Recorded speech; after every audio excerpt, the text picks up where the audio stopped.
Hey guys, it's Kathy. I hope you guys are doing great today. I know the weather is lovely, so I doubt that anybody is inside watching this, but I have a second off, so I'm going to put something up. And I got some good ones. And I know that I don't normally do the main judges, the big judges, because everybody else does them today. But boy, oh boy, do I have some bonus footage that I don't know if you've seen it before. It was from 7 years ago. It's 30 seconds long. I'm not going to start with it, but it's going to pop in as we go through the day today. So I had everything ready for today's video, and then I stumbled upon something that happened like 4 months ago. So this wasn't this week in court. And I tried to scour the rest of her feed to find the original case, and I can't find it. I can't find it, which would have been great. But I loved this piece so much that I'm putting it first. It's going first. Hopefully, not too many of you have seen it before.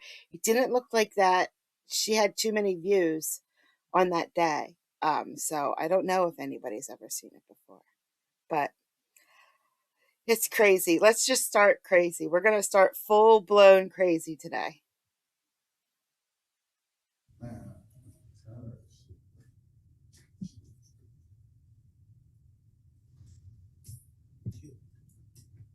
Go ahead, wrong one. Bond hearing. Thank you, Your Honor. Mr. Fulton's been in custody now for 12 days, and his bond is only $250. Your Honor, he has only been in custody because he's not able to afford the bond as currently set. With respect to the Ayala factors, he has been living in Georgia for his entire life. He has 10 children. 5 of them live in Georgia. He has actually 1 child on the way with his girlfriend, whom we have been in contact with, and he will be living with. I have a good address for him, Mr. Fulton. He is self-employed as an electrician, and he also does demolition work. Your Honor, because he is the primary breadwinner for his household. He only makes $600 a week, and to manage childcare arrangements for 5 children on top of the other 5 children that he has in a different state, that places a huge financial burden on Mr. Fulton. So that is the reason why he has remained in custody on a relatively low bond. Although we understand that family violence offenses are not eligible for a signature bond, I would just be asking for the lowest bond the court finds reasonable. Ms. Sims? Your Honor, the state is opposed to any reduction. The facts of this case, he has a prior aggravated assault conviction for 2012, and the facts of this case are that he first offender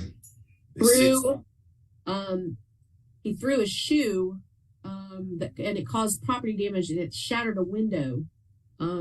So the state would be opposed to any reduction. We feel that the $250 bond is adequate considering the facts and his prior. Well, I mean, is there a prior history here of any kind? He has a prior aggravated assault conviction. It appears that it was a first offender. I'm not sure if it was completed or not.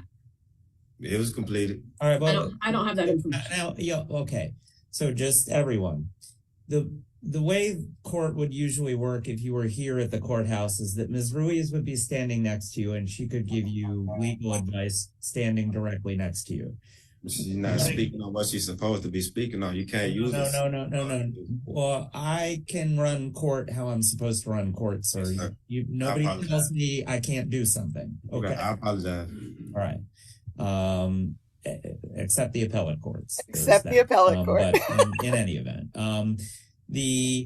but bottom line is that but with regard to running the courtroom, just if I call on you, you can speak, but if not, then please do not.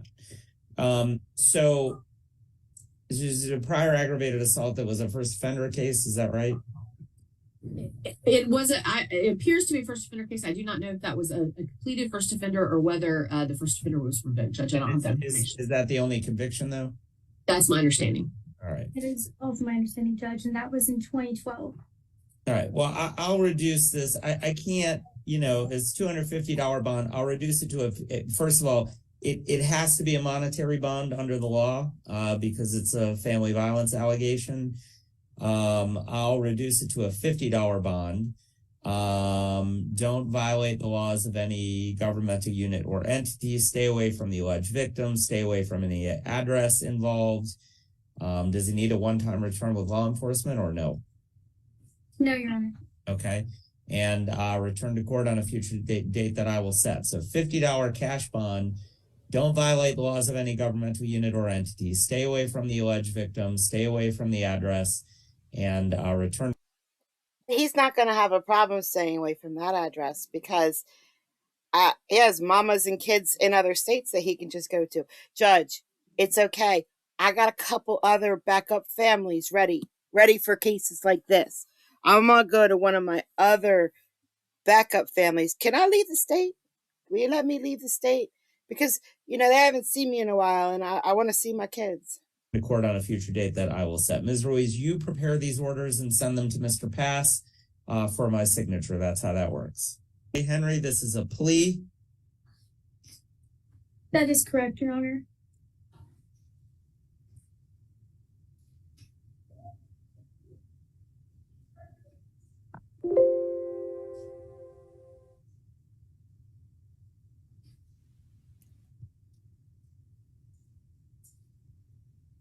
Your Honor.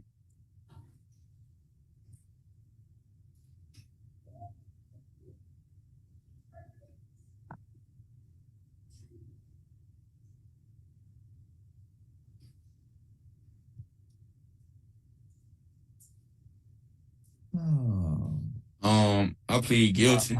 Okay, hold on. Like I said, everyone. So everyone at the jail, wait for me to call on you.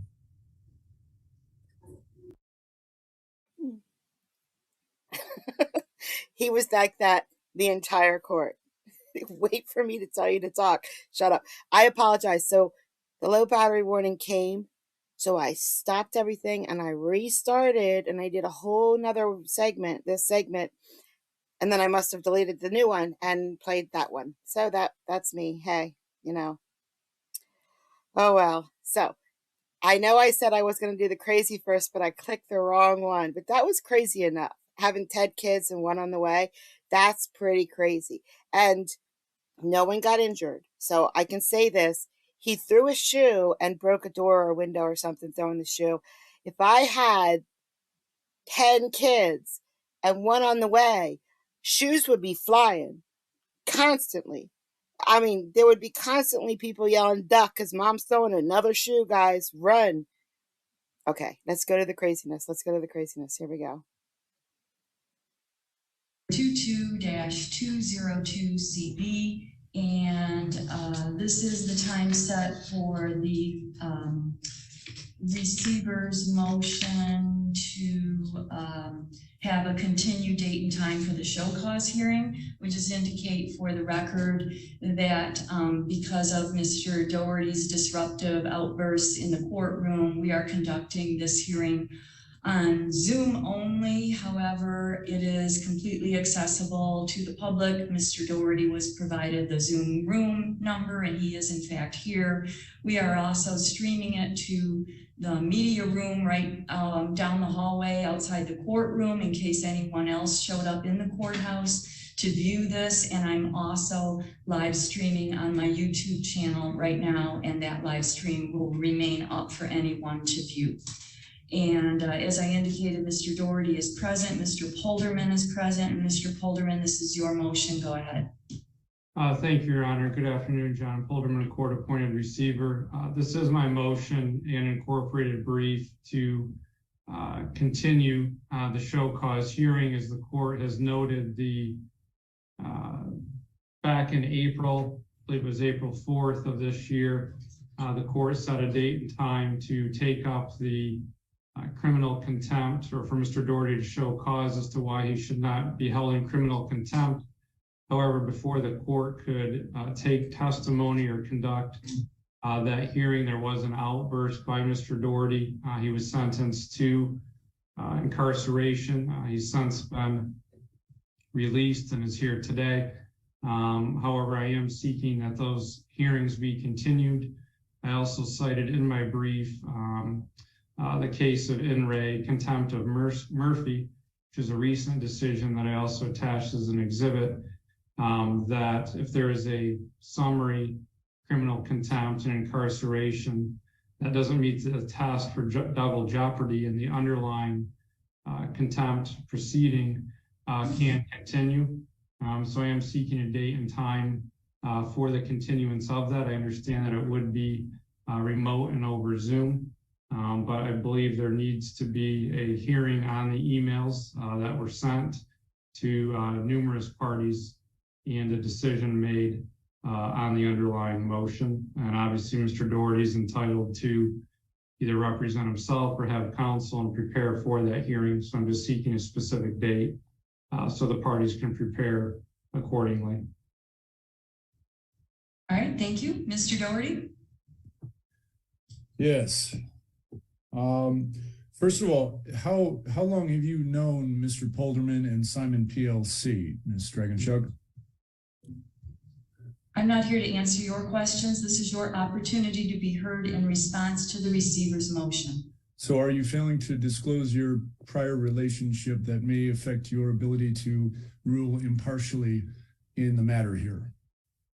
If you wish to forfeit your opportunity to respond to the receiver's motion, I can mute you, but otherwise here's your chance. No problem. Okay, so first of all, that hearing on 4-4 was designed around my respectful and meeting with Ann Krupp of the title company, of which I personally owned that house. I paid for it out of my personal account. Therefore, my wife is still owed approximately $300,000 based on marital property rights alone. And I have been very disappointed with Mr. Polderman of Simon PLC and the way he just literally makes up stories. I've never even imagined that this could actually go down in a courtroom, Ms. Dragonchuk.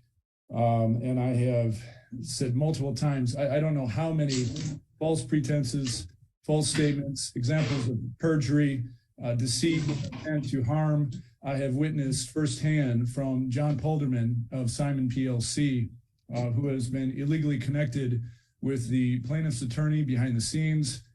This has just been a miscarriage of justice, to say the very least. And I am again asking you respectfully, as I was before I was illegally put in jail. Everybody, Mr. Polderman, you hear he's just trying to say outburst. The definition of outburst is similar to a volcanic eruption. And I want everybody to go through and actually see firsthand for my actions and my words, which were respectful and professional. But I was simply asking you once again, Your Honor, which I address you as that out of respect for this courtroom, but I truly do not feel like you are capable or impartial enough to be able to, even remotely consider true justice in this matter. And my case hasn't even been heard. I continue getting silenced and suppressed. I had two terrible law firms that did not do much of anything in the way of combating these white-collar criminals. Therefore, I've taken this in my own hands, and I have done so respectfully. I've done hundreds of hours of research, and at this point, I know what I'm talking about, and I know what true justice looks like, and I know the opposite of that, which is this very thing here. All right, thank you. First of all, going back to the hearing that we had, Mr. Doherty was anything but respectful. It was a volcanic eruption of sorts, and it happened the moment that we went on the record, and Mr. Polderman called Mr. Doherty to the stand. I would have wanted to advise Mr. Doherty that he had a right in a criminal contempt proceeding not to incriminate himself, but he screamed on the way up to the stand about not having notice, indicating that he didn't mind testifying. I couldn't get him to sit in a witness stand and be quiet so that I could even advise him that he had a Fifth Amendment right against self-incrimination. Even if he did wish to waive it, I would have wanted to at least tell him that, but he screamed in my face instead and made it impossible to conduct a proceeding or to record a proceeding as we are required to do. That said, I think that the sentence he received was well-deserved. One of the purposes behind a criminal sentence is rehabilitation and making sure that the offender does not reoffend. I am not willing to go back at this time and start this anew with the allegations that were previously brought by the receiver. What I would like to do is go forward in the hope that Mr. Doherty can take part in all the proceedings in a way that's appropriate and allows the court to conduct proceedings. I also would note that there are some procedures in place now so that Mr. Doherty cannot send 10 emails a day to all of court staff, harassing and annoying and frightening them. And instead, he has a dedicated email through which he may communicate any legitimate business that he needs to bring before the court, and that will be always monitored. He also has an order in place that's been in place that he's not to harass various different people or have contact with various different people in this case, and that order remains in effect. So I would like to go forward with those safeguards in place. And that is my ruling, Mr. Doherty. I've made my ruling. And so I'm denying the receiver's motion to set a renewed date and time for the contempt. And Mr. Polderman, could you just do an order that indicates it's denied? Yes, Your Honor. Thank you. Okay, thank you. That will end this proceeding. I just wish Mr. Polderman would have answered, "My pleasure, Your Honor." My pleasure. But I don't know. The way Michael's talking, Polderman might not be able to put that order in because he seems to be a terrible lawyer. Terrible. So she said something in there that I missed the first time, that she wasn't able to record the session. So maybe that's why I couldn't find it. I went back through all of her cases, and I tried to find his outburst and I couldn't. So I don't know, maybe it wasn't recorded, which stinks because that would have been quality content. But oh well, hopefully she has a better day today when he's not in front of her. All right, let's go. Sometimes judges give wise advice, very wise advice. And I have two of them today that are really wise advice. This is one of them. Raise your right hand for me, Mr. Reynolds. That You wasn't it. solemnly swear or affirm any testimony you give in this matter will be true. Yes, ma'am. Yes, All ma'am. right. You can put your hand down. You're before the court on State of Georgia versus Jonathan Antoine Reynolds. Mr. Reynolds, you're represented by attorney Robert Lewis. Case 2023-CR-02529 for pandering. What does your client plead to the offense before the court, Mr. Lewis? He pleads guilty, Your Honor. By entering a plea of guilty, sir, you give up the right to have a trial by jury or judge. You give up the right to have the state prove your guilt beyond a reasonable doubt. You give up the right to have the presumption of innocence in your favor. You give up the right to confront witnesses, subpoena witnesses, present testimony and evidence on your behalf, to not incriminate yourself or present any testimony or evidence against yourself. And if you're not a United States citizen, a plea of guilty or no contest could negatively impact your immigration status. Do you understand all of these things, sir? Yes, ma'am. Factual basis and recommendation, please.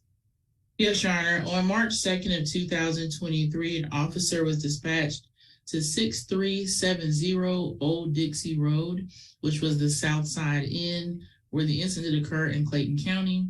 At that time, the officer was advised by the defendant, Mr. Reynolds, that he had given $40 to a female for sex, and the female kicked him out of the room without the sex. The state is recommending 12 months to serve, 30 days credit for the time served, the balance to be suspended pending no new violations of the law, as well as a do not return to the location 6370 Old Dixie Road, and a stay away from Miss Renee Williams. Judge's face was great. Look at that. All right, anything, Mr. Lewis? No, Your Honor, we would ask that the court accept the plea as negotiated. So, Mr. Reynolds, just for the future, 2 things you don't need to call the police about. If you pay for sex and you don't get it, and if you pay for drugs and you don't get it. Don't call the police about those things. We clear? Yes, ma'am. Okay. All right. Yeah. That's what happened. He didn't get his sex, so he called the police. Oh my gosh. That was Georgia. Let's go to Washington. Gonna put you under oath. You swear everything you're about to say is the truth, the whole truth, and nothing but the truth? Yes, I do. Okay, very well. So when you're ready to proceed, go ahead and let me know whatever it is you want me to know about this incident. Okay. On the day in question, I had been working on my landlord's little scooter. And I pushed it across the street down to the warehouse property and started it and drove across the backside of the warehouse property onto a little dirt trail and into Cosmopolis. And then at the end of the trail, I started to turn around, and the officer had pulled me over. As he come in, he turned his lights on, he got out of his truck and he started to approach me. So I pulled the little scooter, up as close as I could to him and turned it off. And he tells me, he goes, you can't ride that on there. And I'm like, ride it on where? He goes, that's levy. And I'm like, okay. I said, there's no signs or anything to tell me that I can't ride it there. What is the reason? Why can't I ride it there? He goes, you just can't. And I'm like, that's the only reason? And he goes, you just can't. So he took my ID and he got back into his cruiser, and he did there for a while, and maybe about 10 or 15 minutes passed, and another officer came. Other officer, he didn't say nothing to the officer inside the truck. He came directly up to me and he goes, why was you riding across there? And I'm like, I did some work on this little scooter and I was testing it out. He goes, oh, that's the reason why you're riding across the levee. And I'm like, yeah. And he goes, well, you can't do that.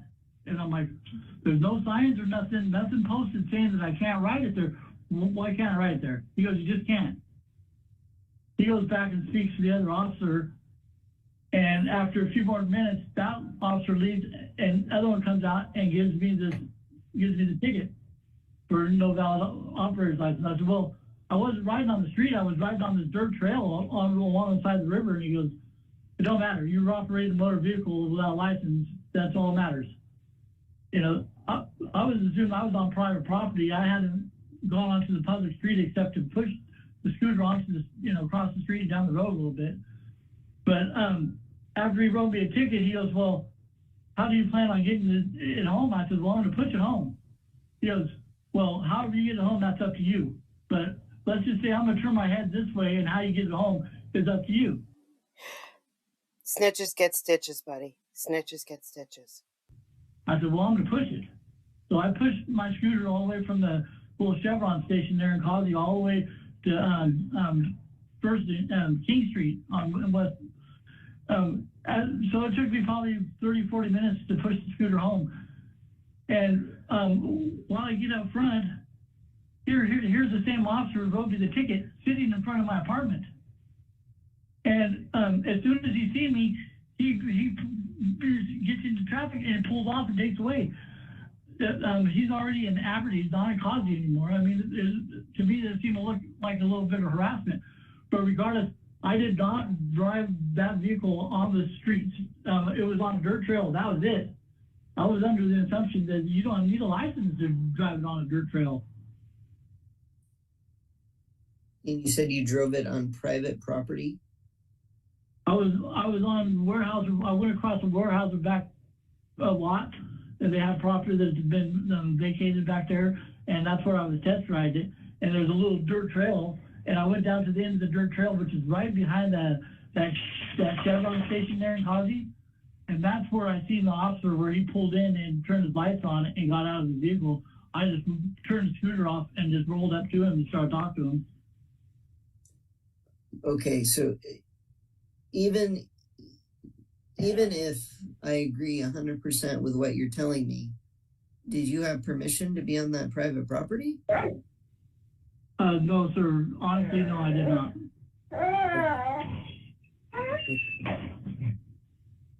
All right. Have you read the police report yet? No, sir, I haven't. Okay. Did you get a copy of it?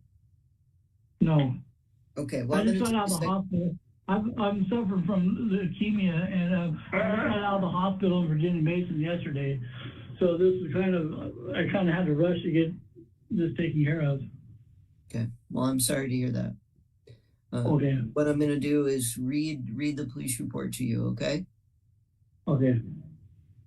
So this says on August 16th, 2023, at approximately 8:47 p.m., I was observing traffic at the 500 block of First Street and observed a headlight on the Dyke bicycle walking trail between Aberdeen and Cosmopolis traveling southbound. I was able to identify either a motorcycle or a moped as it continued southbound. Motorized vehicles are not permitted to be where I observed the motorcycle moped traveling. I stopped the motorcycle, license number N9J2511 in the 100 block of F Street, next to the Maxi Mini Mart, and contacted the driver, identified by his Washington State ID card as Montgomery F. Clary, and then it gives your birth date of October 5th.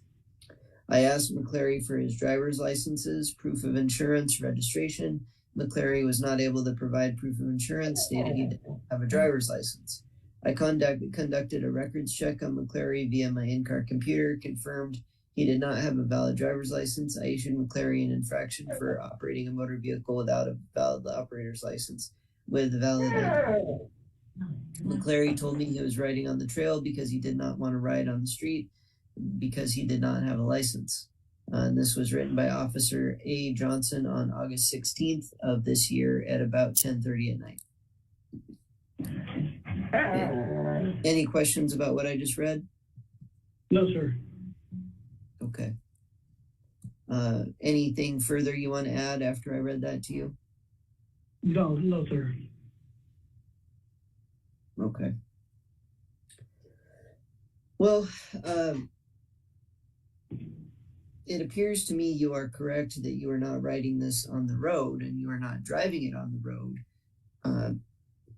I already asked you a question that I had some trouble with is, well, you still had to go on private property to get to this part of the road. And then the second part is, if the public is using this area, which I'm not saying you put anybody in danger. I'm just saying if the public is using this area to walk, bike, whatever it is, if a motorcycle is, or excuse me, a scooter, as you're calling it, is permitted to be back there. In the police report, it indicates right here, motorized vehicles not permitted to be where I observed the motorcycle moped traveling. It appears that you are also arguing notice that even if that is the case, there are no signs that flat out say, well, you can't have anything motorized here. And I understand that. And I'm not really saying anything regarding that specific issue. But what I'm saying is if you're on this part of land where the allegation is alleged to have taken place, or if you're on a sidewalk, or if you're anywhere do you need a scooter, a license or anything to use a scooter? Or would you call it what are we talking about here? Is it a scooter? Am I using that actually? It's a scooter. It's a 50cc Honda Elite scooter. It does have a license. It has a headlight and turn signals and brake lights, and it's equipped to be ridden on the road, I would believe. Okay. All right. Well, I think that answers any questions that I had. I understand why you did what you did, Mr. McCleary. And like I said, I am not faulting you for doing what you did. I understand why you did it. Not saying that I agree with it. I understand it. But my understanding, based on your description of the vehicle, as well as the police report, is it appears you do need a license to operate this. And on private property? Okay. Well, the private property argument, in my understanding, doesn't really help you much because, like you said earlier, you don't have permission from Weyerhaeuser. And then second, the way I'm understanding what the police report is saying is you were on the trail that people use to walk and bike and do whatever. And the city is saying you're not allowed to do that. So wouldn't it have to be posted so I would know that? I mean, there's nothing to make me think that it wasn't legal for me to write it on there. Okay. And if that's private, does somebody have permission to walk along that trail? I mean, you need written permission, or how do you provide permission for that? I think there's nothing that says I can't ride it there. It doesn't say motor vehicle prohibited or anything like that. Okay. Then the issue is, where's your license? So either way, I don't think your argument comes to where I can dismiss this or find it not committed.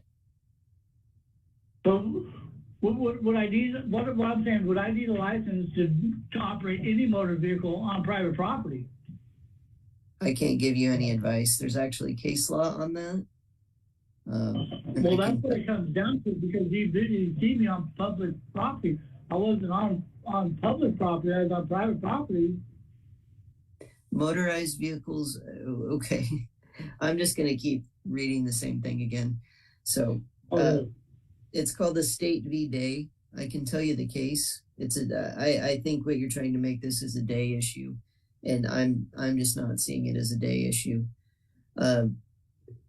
So what I am going to do, Mr. McCleary, I will find the infraction committed, but what I am going to do is significantly reduce the financial penalty. Okay? Okay. Because on the bail schedule, it's $559.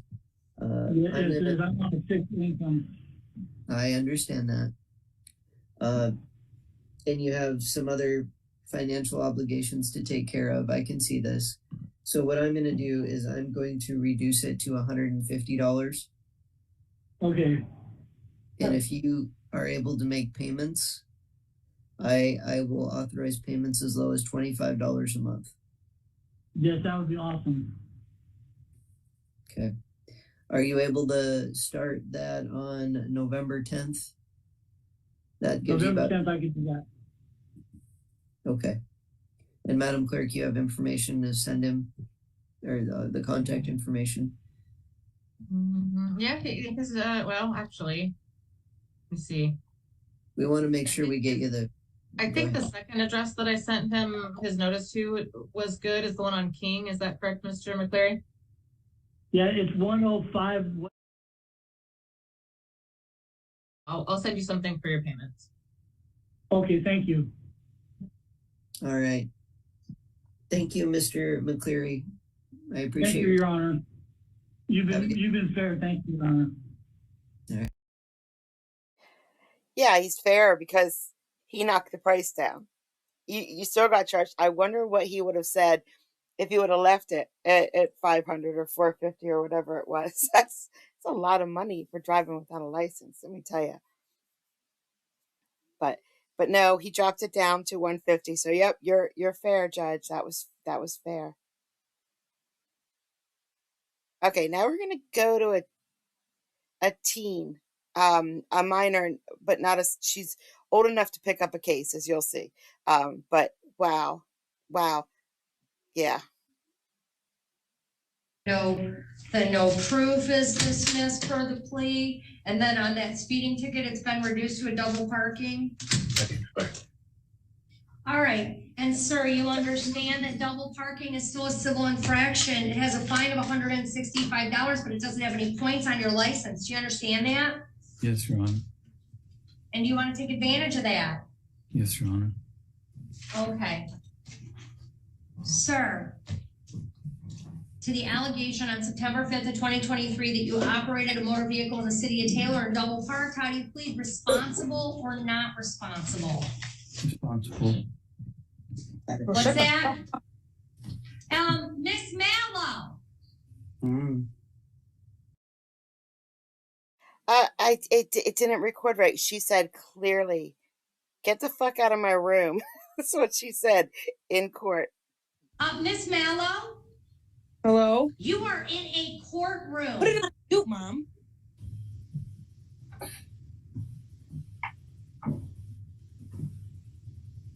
All right.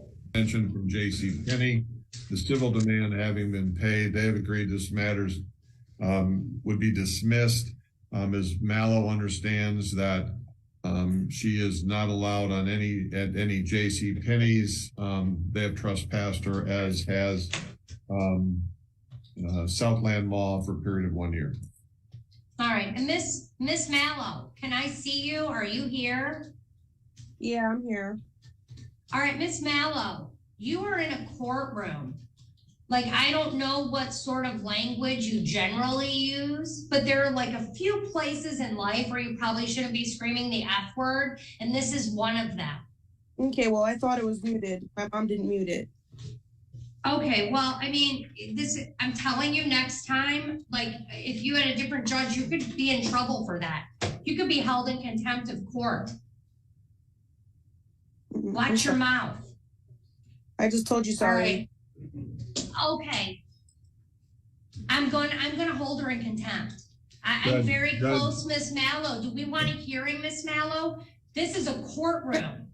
Judge, I'm going to come in and approach, please. I apologize. She's got No, I don't need to hear from Mom. I want her back on screen. She's old enough to pick up a case. She's old enough to come to court. Put her on screen. Okay, she's coming. Oh, because I'm not about to. I know you know how. I got English you. Okay. All right, I'm not dismissing the case. I'm not dismissing the case. We can set this for a hearing. I just apologize. All right, this will be an in-person court hearing. You can. Adriana. You put me in jail. I don't care. I tried. I just tried. You have your. I don't care. She doesn't know what's going on with you. Would you stop now? No, I'm not. No. I would have thrown a shoe here if I had 10 kids.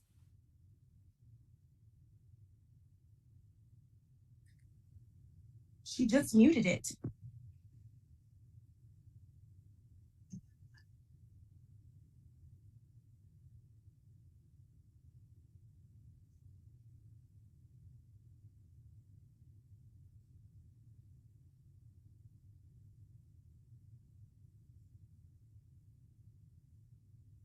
Miss Mallow, you're going back into a breakout room with counsel.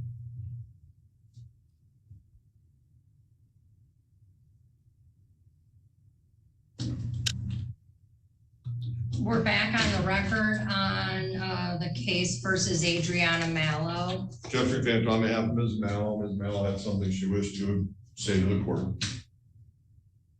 I'm sorry, I didn't mean to disrespect you.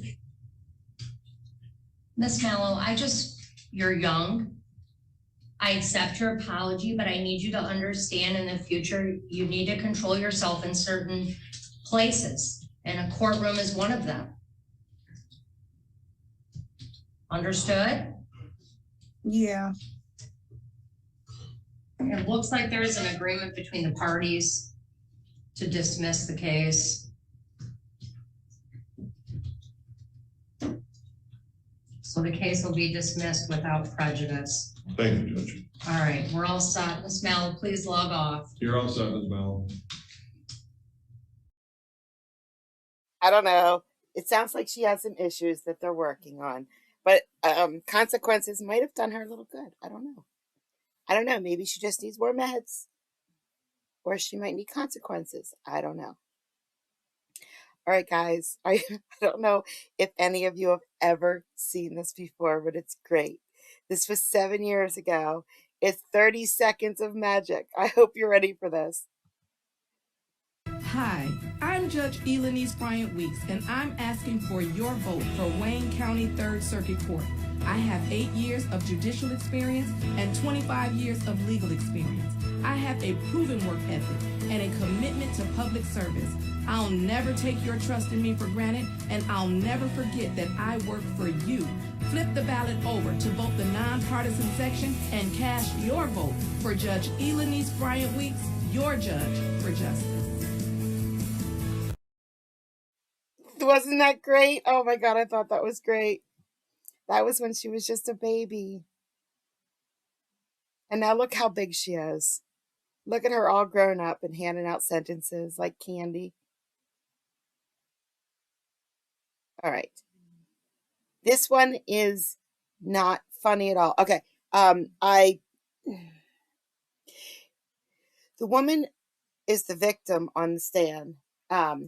And her testimony was long, like almost an hour. She was on the stand answering questions. And that doesn't sound like a long time, but it was really long because she was really bad at answering questions. And she didn't know any answers, and she kept arguing with the lawyers, and they were just trying to get a question out. And before they could even finish part of their question, she was already answering some other question and going off on a long tangent. And this judge with kid gloves kept bringing her back. Ma'am, you just have to listen to the question. You have to answer the question. They're allowed to ask questions. You just have to answer the question. Nobody's judging you. Just answer the question. So I didn't include all of her testimony because it really, really was long and painful to get through.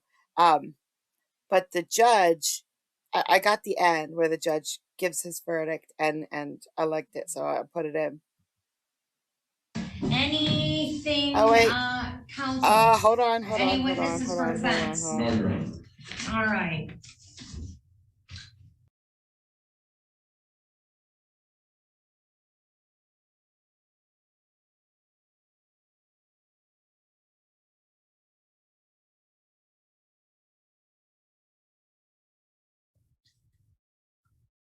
All right.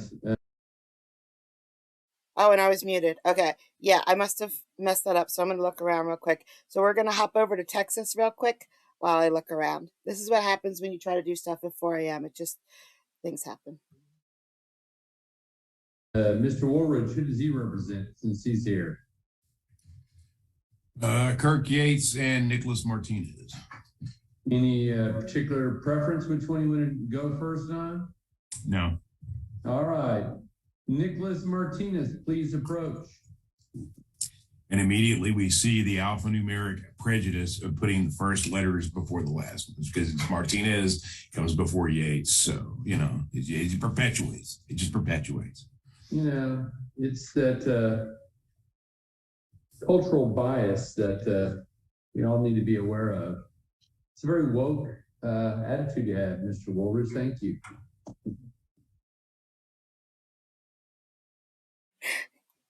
He was really mad. The court reporter was smiling, and Walt just sidestepped it a bit, but he was really mad. And when he called his two cases, he gave Yates first. And then Martinez says, I'm here for Yates and Martinez. And the judge said, which one do you want to do first? He said, I don't care. So he called Martinez. Well, that's bias. Bias over letters. Alphabet bias.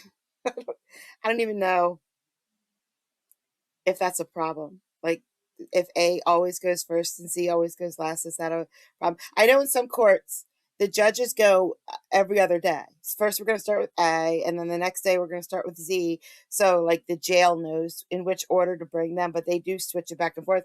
But for people in the middle, that's all. It's the same for them. So they never get to go first. That's a whole other bias. This is just all unfair. We should just throw the whole thing out. Okay. This next case, it baffled me. And I'm trying to figure out, I don't think he's being convicted of murder. But I think, like, if you sell drugs to someone and they overdose and die, I think that this is what he's being convicted of. But I'm not sure because they don't ever say it specifically. But I'll put it in here so you guys can tell me. Tell me what he's being charged with. Just intent to distribute or distributing? I don't know. What do you think?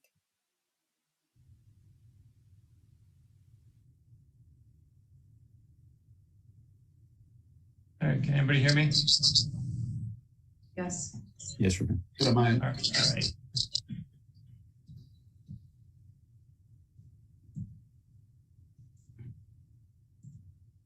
All right, so Mr. DeSantis, can you hear me? Yes, Your Honor. All right, and then Mr. Reed, can you hear me? Yes. Not that DeSantis, guys. Yes, Your Honor. All right. Calling case number 23-3277 and calling prosecutor number 23-09848. Case 3277 is the City of Novi versus Mark Anthony Reed. Prosecutor number 23-09848 is the People's State of Michigan versus Mark Reed. Sir, are you Mr. Reed? Yes, sir. Could you speak up, please? Yes, sir. Thank you. Is your date of birth December 10th, 1976? Yes, sir. And you reside at 29760 Mount Morency in Novi? Yes, sir. Phone 313-743-8498. Yes, sir. Okay, Mr. Gagnick, please put your appearance on the record. How would you like to proceed? Good morning. For the record, Patrick Gagnick. I appear on behalf of Mr. Reed for both matters. He's already identified himself for the record, but no objection to proceeding by Zoom. I did speak in private with Mr. Reed now just this morning. I was able to go over the felony complaint with him. As far as proceeding, no need for the formal reading. He is aware both of the charge as well as the maximum punishment. As it relates to the felony matter, I would ask that a not guilty plea be entered. He is going to make a request for court-appointed counsel on that case. As it relates to the misdemeanor, same situation. You can waive any further reading on that. Not guilty plea there. I'm asking that a pretrial be scheduled. He would make a request for appointed counsel in that case as well. Okay, very well, thank you. Mr. Gagnick, based on your conversations with Mr. Reed, does he appear to qualify financially for court-appointed attorney? He's self-employed as a welder. He indicated that he does run his own company. He's been doing that for 2 years. He would more than likely be right at the threshold. I think given the seriousness of the charges, I would ask that counsel be appointed. He did make mention of possibly retaining counsel. But in any event, I would hate to see the process be delayed, but for a lack of counsel. Given the circumstance, I think that appointment of counsel is appropriate. Very well, I think that's reasonable. Okay, Mr. Reed, the court's going to enter a not guilty plea for purposes of arraignment on both of these files. With respect to the felony file, you have the right to a preliminary examination within 21 days where the prosecutor must establish that a crime was committed. There's probable cause to believe that you committed that crime. With respect to both files, you're presumed innocent until proven guilty beyond a reasonable doubt. You've got the right to try them by judge or jury. You have the right to remain silent. That silence cannot be used against you. You've got the right to be represented by an attorney. If you cannot afford an attorney, the court would appointment for you, and the court intends to do so in this matter. Do you understand all that? Yes, sir. Okay. All right. Let's start with the driving on suspended license file. That's 233277 with respect to bond. Prosecutor DeSantis, please put your appearance on the record. Do you have anything to indicate with respect to the bond on the driving on a suspended license matter? Jason DeSantis, the people in the felony matter, Judge. I'm not with the city of Novi, so I can't appear on that ticket, actually. Okay, very well. Mr. Gagnon, do you have anything to indicate with respect to bond on the driving on a suspended license matter? I would preserve a longer argument for the felony matter, the bond, given really the non-assaultive nature of the driving offense. I would ask this court to consider a personal bond on that case. I'm going to end up making the same arguments, but he's 45 years old. I did indicate that he is self-employed. He does have ties to the community. He's resided at the same residence now, the address on file for 13 years. He's married with 2 minor children at home. Again, just highlighting the non-assaultive nature, that being of the driving offense alone. I think a personal bond is appropriate. With respect to the bond on the driving matter, the court is concerned that the extensive driving history and the extensive failure to appear in court on these citations, on a number of citations. So the court is concerned that Mr. Reed would not appear. So the court's going to set bond on this matter is $1,500 cash surety, no 10% as the cash portion of it. The conditions are that he appear for any court proceeding, not leave the state without permission of the court, notify the court in writing of any change of address or telephone number, not possess firearms, other dangerous weapons, and refrain from using any alcohol, marijuana, illegal drugs, or non-prescribed medication, and no new criminal offenses. Now, moving on to the felony matter, that's prosecutor number 2309848. Mr. DeSantis, you already put your appearance on the record. What do you have to indicate with respect to bond on this matter? Well, Judge, I know you heard the facts of the swear too. So basically, I wanted to appear today because while we have one charge issued today, we are examining for more charges pertaining to all these other incidents, which total, I think, a total of 5 overdoses that I could point to from reports I read just yesterday. So I anticipate that there may be more charges coming. And I wanted to appear to underscore the seriousness of which we're taking these incidents and our belief that there's going to be other charges. So I'm asking for a high cash bond in this matter. Okay, what did you have in mind in terms of a high cash bond? Judge, I think $25,000 cash surety, no 10% would be appropriate. Okay, very well. All right. Mr. Gagnick, what do you have to indicate with respect to bond? Magistrate, my earlier statements on the misdemeanor case stand that he is 45 years old. I'm asking this court to consider, in lieu of the high cash bond, if the court would consider reducing that amount with a GPS tether. Reason being this, he does have ties to the community. He does have stable residence. Again, he's been there for 13 years. The fact that he is married with two minor children at home. The fact that he is employed, self-employed, as it may be, the fact that he owns his own company. Without the benefit of his criminal history, only going by what he has informed me, I don't believe that he's on probation or parole to any courts. Given the fact that the other matters are still in investigation stage, I think a GPS tether would at least secure this court and the community of his whereabouts. I'm asking the court to come down on what the prosecutor has requested. I would ask for a lower cash bond with a 10%. In lieu of that, he is willing to submit to a GPS tether. All right. Mr. DeSantis, are these matters still being investigated based on the attestations and the swear to? They seem to be capital matters? I don't believe, I'm not sure they would necessarily be capital matters, Judge. I don't want to speak as to what the charges may be or may not be. I do believe 2 of the overdoses were fatal, however. Right. None of the 3 last night, thankfully, but previously. Right. Right. All right. Detective, do you have anything you'd like to indicate with respect to bond? Your Honor, the only thing that I would like to indicate is looking at his criminal history. He does have a history for the controlled substance where he was found guilty, and he does have other assaultive matters on his criminal history as well. Okay.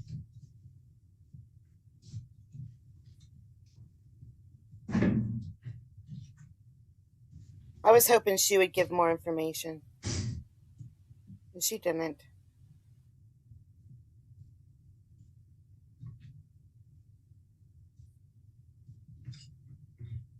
Court's got some grave concerns regarding the defendant. The court's got some concerns regarding the defendant's willingness and ability to appear, as I indicated in the other file, and the court's got grave concerns with respect to public safety, with respect to the alleged activity of Mr. Reed. So the court's going to set bond on this matter is $50,000 cash surety, no 10%, with the following conditions: that Mr. Reed appear for any court proceeding, not leave the state without permission of the court, notify the court immediately in writing of any change of address or telephone number, not possess firearms or other dangerous weapons, refrain from using any alcohol, marijuana, illegal drugs, or non-prescribed medication. They'll test twice a week randomly through pretrial services for alcohol and drugs. You must contact them within 24 hours of his release if he is released. No criminal offenses and a GPS tether prior to release. His probable cause conference is set for November 13th at 2003 at 9 a.m. His exam is set for November 20th, 2023 at 9 a.m. Both of those at the Novi District Court. Do you understand all that, Mr. Reed? What? So do you understand all that? Yes, sir. All right, you're all set. Thank you very much, everybody. His nonchalant attitude at the end really, really, really bugged me. As soon as he did that, and I was trying to figure out in my head what was happening, that's when I recorded it, because I don't know what happened. They didn't really explain it very, very well. I think that he's a dealer, and I could be wrong because I don't know. And I think that he was selling dirty doses of, I don't know, heroin, fentanyl, cocaine, I don't know. And there's been multiple overdoses because of it. And not just like one night. It just didn't happen on one night. This happened on multiple occasions. Like, oh God, what was that judge's name? Multiple. Anyway, and they died the other day. But then last night when he was arrested, the 3 people who OD'd, they didn't die. So he's dealing, it's only what I'm thinking. He's dealing dirty doses and people are dying. And he's just like nonchalant. Okay. He has 2 kids at home. I mean, what if his kids would overdose? You know, I don't know what it would take for him to understand what he's doing. I just don't know. But I'm going to try to see what happens in Oakland with him. The judge said at the end of that where he was going next. I'll have to rewatch that and see where and when he's going next to see what happens to him. So now I'm going to go to a different judge that I've not seen yet. This is the first time I've seen her. She doesn't yell at anybody. However, she's extremely picky, especially with ma'am. She just can't stand it when someone calls her ma'am. And she's very, like, she keeps the tightest reins on this court that I've ever seen any judge.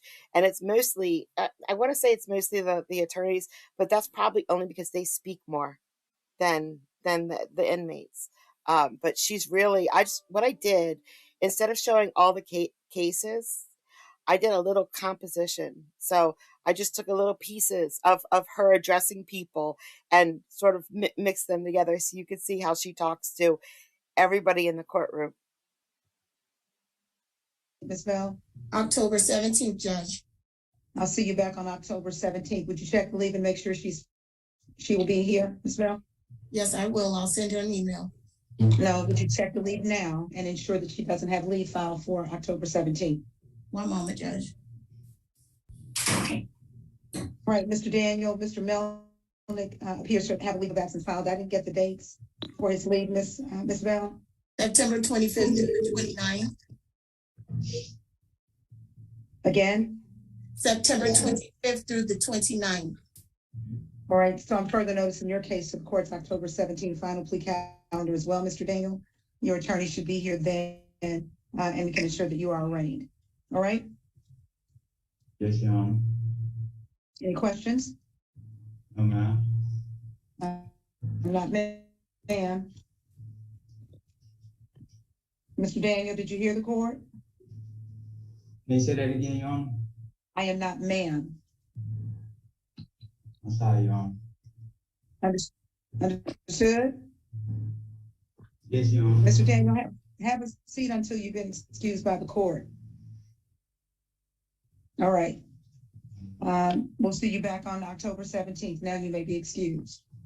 Ms. Edwards, if you would step back up, please.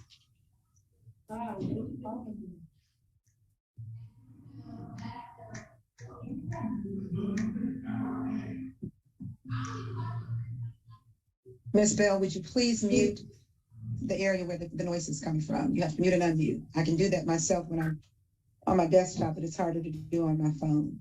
Yes, Judge. All right, no, I don't. Mr. Brown, do you have anything other than Mr. Dembski? All right, Ms. Edwards, if you don't have any additional questions, you may be excused. Thank you.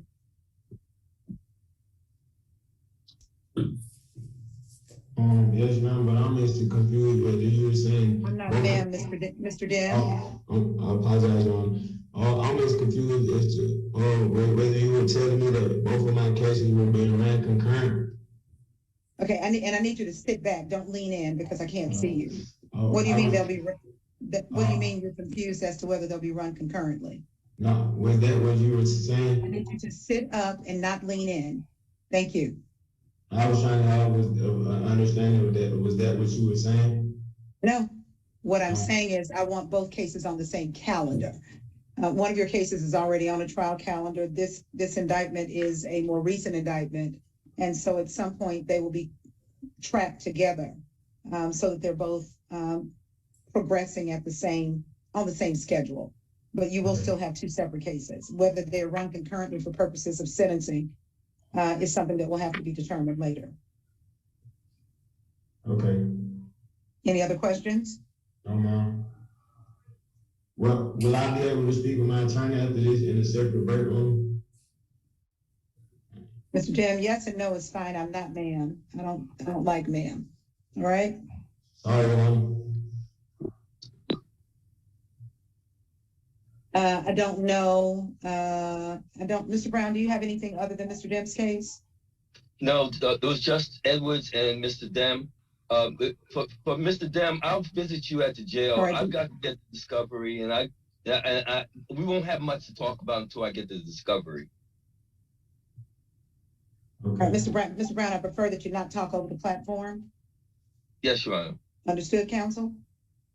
Yes, Your Honor. So, Mr. Dem, it appears that Mr. Brown is not able to stick around and speak with you. I think you can tell him that in a breakout room. I don't know why you can't have that conversation separately, Mr. Brown. So I'm going to send you to a breakout room with Mr. Dem now. Ms. Bell, would you do that, please? Once Yes, you complete Judge. your conversation with your client, you may be excused. Yes, Your Honor. All right, Ms. Rockwell, are you with us now? Yes, Judge. You're doing a little bit too much. I was trying to take your case, but you're on the phone, I guess. Trying to make sure I had the right other indictment number, Judge. There's My another client one? has an extra case. My client has an extra case. I see an provided- unindicted case. Has that case been indicted? Yes. It has? When was the indictment returned? Ooh, 23, Judge. I September can try to 7th. look at. September 7th, Your Honor.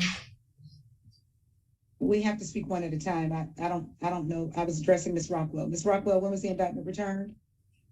I'm not sure exactly. I think somebody said the 7th of some month. I couldn't Right. hear When you. you blur things out on the platform, I'm trying to manage all the different tiles, especially since I'm having some tech issues. And so you need to wait to be recognized.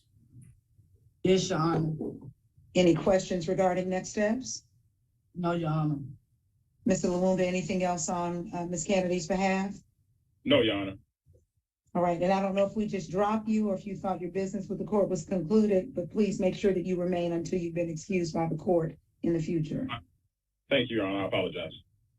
All right, anything else on behalf of this? Mr. Vela, has your attorney advised you of the minimum and maximum sentence for the charge you are pleading guilty to today? Yes. And for the record, the minimum on count 3 criminal trespass is 1 day imprisonment and the maximum is 12 months imprisonment. Mr. Vela, do you understand that this is a negotiated plea of guilty, which means that the joint recommendation of the state and the defense to the court will be a sentence of 12 months to serve, suspended upon the defendant not returning to Fulton County? Yes. Do you understand that, however, that the court... Ms. Dixon, I think when you're giving Ms. Dixon. Yes, Your Honor. Ms. Dixon, when you're providing the minimum and maximum, it's not for the record, it's to ensure the defendant understands. Yes, so, Your Mr. Let me get it right. Bellin, is that right? Yes, Your Honor. All right. Do you understand that the maximum is 12 months in custody and the minimum is 1 day? Yes, Your Honor. All right, go ahead. Yeah, Do you have any questions? ma'am. Were you addressing me? I quite don't understand, Your Honor, which is well, I'm hard of hearing in both ears, and I have mental illness disorder, so it's gonna take me a minute to try to understand what's really going on. I read the packet that officer, the investigator, and I spoke to Anthony Pete. He requested me to do no guilty, but I'd rather do guilty. Judge, Mr. Seals has a hearing aid in his ear. He was having trouble with it earlier today. The deputies were able to fix it for him. I have not gone over any discovery with Mr. Seals. That's why I told him we will look at this matter and try to get it resolved quickly. I believe that he wants to go home today, but I don't believe that I've received any type of plea offer on him yet. What say the state? I'm calling on the prosecutor. What say the state? That is correct, Your Honor. An offer has not been provided to Attorney Pete. I can't. Why not? It's a plea and arraignment calendar, so why has an offer not been conveyed? That is my apologies, Your Honor. I can get Mr. Pete an offer today, Your Honor. All right, counsel, the purpose of the calendars is for us to resolve the cases if it's possible. There's no reason to just kick the can. I don't know if you've ever been in jail, but I'm sure to the extent that there's an opportunity for a resolution, and sometimes, most of the time there isn't, but if there's an opportunity for a resolution, I think the state should be in a posture to make an offer at an arraignment calendar on an indicted case. Is that an unreasonable expectation? That is, Your Honor. This is a victim case, Your Honor, and I have not been able to make contact with my victim, Your Honor. That sounds like the state's problem. You should be in a position to make an offer at the arraignment calendar. And if you're not able to make contact, perhaps the victim advocates are. But we shouldn't get to an arraignment calendar and an offer has not been made. Yes, Your Honor. Did you try to call the victim? Yes, Your Honor. How many times? I've reached out to, it's a police officer, Your Honor. I've reached out. That's worse. Go ahead. I've reached out to the officer at least twice, Your Honor. Mr. Pete, do you want me to hold on Mr. Seals' case? I don't know if you're going to have an opportunity to have a meaningful conversation with him. Yet again, I'm not pleased with the state's report in this case. If you got, a case with a police officer as an alleged victim, and the officer doesn't return the call of the prosecutor to provide some information, it seems to me that the officer may not be interested in prosecuting the case. That's my perspective. So do you simply want me to further notice the case, or would you like for it to be held? Judge, if we can hold it and see if we can work this matter out, I know that's what Mr. Seals would want to have occur today. Ms. Dixon, I need you to figure out what you want to do with this case today. Yes, Your Honor.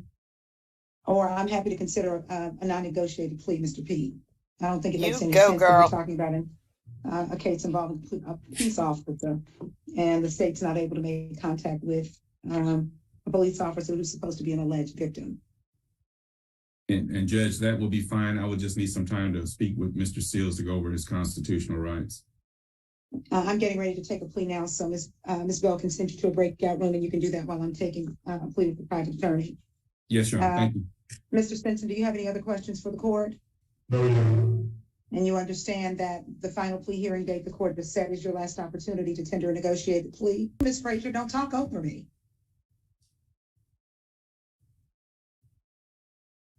So you brought someone else in to help move out the woman that you were in a relationship with. Yes, Your Honor. I was telling her several times to get out of my house, and she was. You didn't anticipate that would be a problem? I actually went and put the 30-day notice, but that was just like my kids. I have kids that live there. they shouldn't have to see that and keep having, like, it was a problem. It's always going to be a problem. You could find someone else like your father to come and help you perhaps get around I don't the have any house, family reason with out. her so that she would leave. Your Honor, I don't have any family out here. All my family lives in Little Rock, But did Arkansas, Chicago. I thought Mr. Pete told me that your father came and changed the locks on your house. Yes, he did come down here. So you do have family that's willing to help you. Yes, Your Honor. But they live hours away. They're not going to come every time I call them. Like, I had to call them to come get my kids, change my locks. Like, that's a lot. My dad's 73 years old. That's a lot for him. No, I don't disagree, but I'm just trying to understand some of the decisions that you're making if you don't want to continue to be in and out of jail.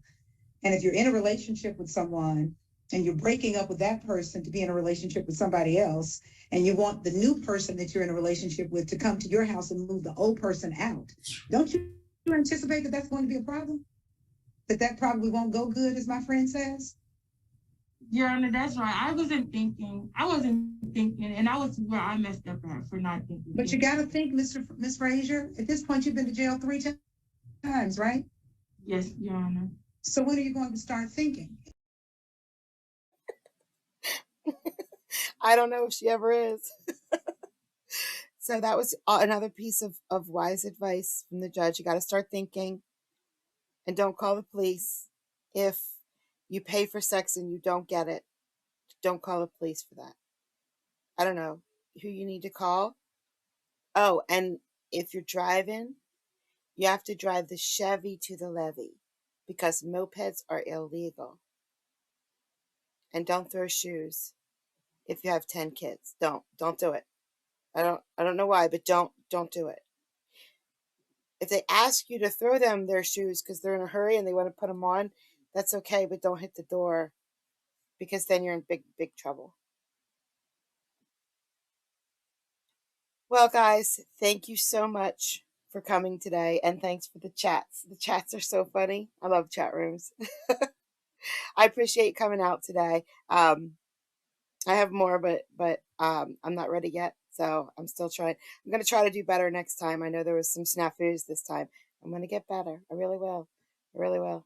I work 3 jobs, so I have to fit this in. But no, I am thankful for you guys for coming out today, and I hope you guys enjoy the rest of your weekend. No, it's not weekend. It's my weekend. I work the weekend. I have off Monday and Tuesday. Enjoy the rest of my weekend, guys. Go out there and enjoy the rest of my weekend. See ya. Have a good day.